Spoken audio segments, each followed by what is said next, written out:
Hi, it's me again with Corel Draw tips and tricks, and I hope I'm not beating a dead horse. But if you haven't followed along, we made this triangle, and then we put in blended lines, and we blended this.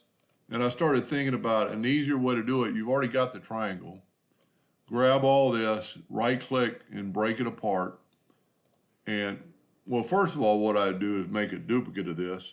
Let's see, this thing is 3 inches. Let's make our nudge factor 4. Let's make a copy of this by hitting plus on the keyboard. Now let's take the shape tool, and I think I've already right-clicked and broke it apart. Then you can cut away that line. Now we have the 2 lines we need, but they are connected, so you can't blend them. So you need to grab this and break the part. And then if you see, there's still 1 line as far as Corel's concerned, so you can go grab it all, break the curve apart. Now you have 2 lines. Now the only thing that needs to be, the arrows need to be going in the same direction, and these are opposite, so we need to take these and right click and reverse subpath. Now the arrows are going in the same direction. So now we can blend this 19 times and we have the same thing a lot quicker. Now you need this box to stop the Smart Fill tool from leaking, but you can bring that, well, it's still gonna leak. That other one did leak, so we'll see what's wrong with it. Now let's get a red and see, maybe it's just a line. No, a lot of times that'll happen. It'll leak one direction, but once you Smart Fill, Smart Fill makes a new object. So there you go.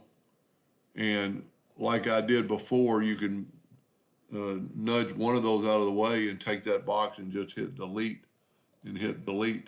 Now we still got a blend back there, so let's move that out of the way.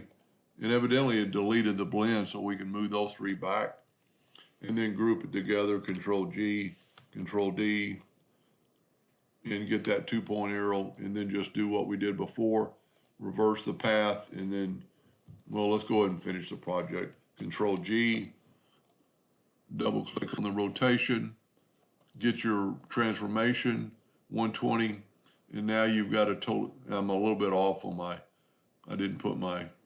evidently I didn't put the rotation right in the center. Let's, a lot of times you can move it out of the way and move it back. I'm a little bit off. Maybe my triangle I made was a little bit off, but if you have watched the other 2 videos, you come up with something like this that is pretty cool design. Anyway, I hope that helped. Thank you for watching.